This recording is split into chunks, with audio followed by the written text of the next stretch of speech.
गरीब किसान की कहानी। एक गांव में एक गरीब किसान, उसकी पत्नी और उसकी बेटी रहा करते थे। वो बहुत ही गरीब थे। इसी बात से उसकी पत्नी और उसकी बेटी चिड़चिड़े से रहने लगे। एक दिन उसकी पत्नी उससे कहती है, देखो जी, घर में कुछ खाने को भी नहीं है। मैं ये कह रही थी कोई तुम काम धंधा ही कर लो जिससे 4 पैसे आ सके। तुम ठीक कह रही हो, मैं बाहर जाकर कुछ काम देख कर आता हूँ। तभी की तभी वो आदमी अपने घर से बाहर जाता है। फिर रास्ते में उसकी मुलाकात एक आदमी से होती है। क्या बात है भैया, तुम कुछ परेशान लग रहे हो और कहाँ जा रहे हो? अरे भाई, परेशानी की तो बात है। मेरे घर में कुछ खाने को भी नहीं है और कोई काम धंधा भी नहीं है। अरे तुम एक काम करो, जसवंत सेठ के यहाँ जाओ और उसे अपनी कहानी सुना देना। वो तुम्हें जरूर कुछ ना कुछ दे देंगे। क्या सच में? तो फिर ठीक है भाई, मैं अभी उसके पास जाता हूँ। उस आदमी की बात सुनकर वो किसान वहाँ से उस सेठ के घर को चल देता है। वो सेठ और उसका बेटा अपने घर में होते हैं। तभी किसान वहाँ पहुँचता है।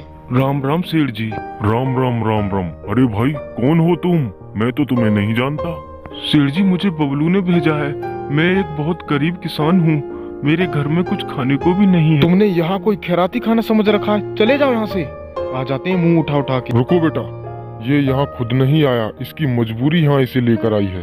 अरे पापा, मैं जानता हूँ ऐसे इंसानों को, पैसे के लिए कुछ भी कर सकते हैं। अच्छा भाई, तू ये बता, क्या परेशानी है तुझे और यहाँ किस लिए आया है? मैं क्या सहायता कर सकता हूँ तेरी? सेठ जी, अगर आप मेहरबानी करके मुझे कोई नौकरी दे दें तो मेरे परिवार का पेट पल जाएगा। मैं बहुत उम्मीद लेकर तुम्हारे पास आया हूँ। सेठ जी, प्लीज मेरी सहायता कीजिए आप। पापा, आप इसकी बकवास सुन रहे हैं, भगाइए यहाँ से। देख भाई, तेरे जैसे इंसानों को मैं बहुत अच्छी तरीके से जानता हूँ। तुम लोग पैसे के लिए कुछ भी कर सकते हो। मैं तुम्हें कोई नौकरी नहीं दे सकता। चलो जाओ यहाँ से। नहीं नहीं सेठ जी, मेरा यकीन कीजिए, मैं बहुत उम्मीदों से तुम्हारे पास आया था।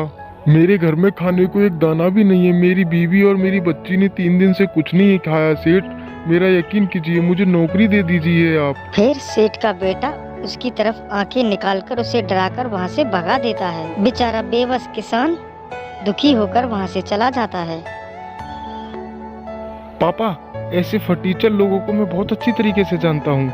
तुमने उसे भगाकर बहुत अच्छा किया बेटा। ऐसे फटीचर लोगों के साथ यही होना चाहिए, कहीं भी मुंह उठा के चल देते हैं। मम्मी पापा ने इतनी देर क्यों लगा दी? बेटा, तेरे पापा काम ढूंढने गए हैं। काम ढूंढ कर ही वापस आ जाएंगे, तुम चिंता मत करो, वो आते ही होंगे थोड़ी देर में। तभी किसान वहाँ आ जाता है। मम्मी वो देखो, पापा आ गए। क्या हुआ जी, बड़ी देर लगा ली आपने? कोई काम मिला या नहीं अभी?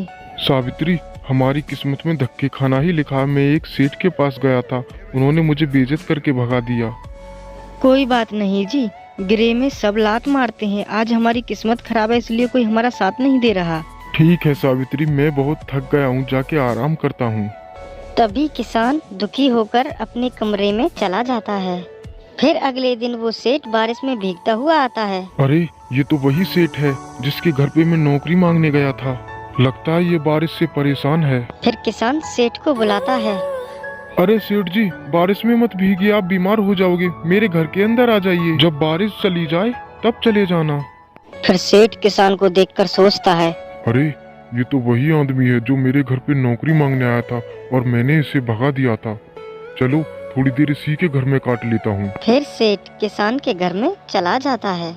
किसान आदर से उसे अपने घर में ले जाता है। सेठ जी, ये मेरा घर है, यहाँ आपको कोई परेशानी नहीं होगी। अरे सावित्री, देखो कौन आया है, जल्दी आओ। तभी किसान की बेटी और उसकी पत्नी वहाँ आती हैं और उसकी बेटी बोलती है, क्या हुआ पापा, और ये अंकल जी कौन है तुम्हारे साथ? अरे बेटा, ये वही सेठ हैं जिनके घर पे मैं नौकरी मांगने गया था। बेचारे बाहर बारिश में भीग रहे थे। नमस्ते अंकल जी। नमस्ते बेटा, नमस्ते। अच्छा ठीक है, आप लोग बैठिए, मैं अभी चाय बना कर लाती हूँ। अरे नहीं नहीं भाभी जी, चाय रहने दीजिए, बारिश रुक चुकी है, मुझे बहुत जरूरी काम है, मैं चलता हूँ। और तुम कल से काम पर आ जाना, मैंने तुम्हें अपने काम पर रख लिया है। तुम बहुत अच्छे इंसान हो। अरे सेठ जी, चाय तो पीते जाइए। अरे नहीं भाई, चाय रहने दो, मुझे बहुत जरूरी काम है, मुझे पहुँचना होगा। तुम कल से दुकान पर आ जाना। ठीक है सेठ जी, जैसी आपकी इच्छा मैं जरूर आऊँगा। फिर सेठ वहाँ से चला जाता है। तभी सेठ की पत्नी बोलती है, सुना जी आपने, सेठ जी ने आपको नौकरी दे दी। तुम सही कह रही हो सावित्री, सेठ जी उतने बुरे नहीं हैं जितने हम सोच रहे थे। उन्होंने नौकरी देकर बहुत अच्छा काम किया है।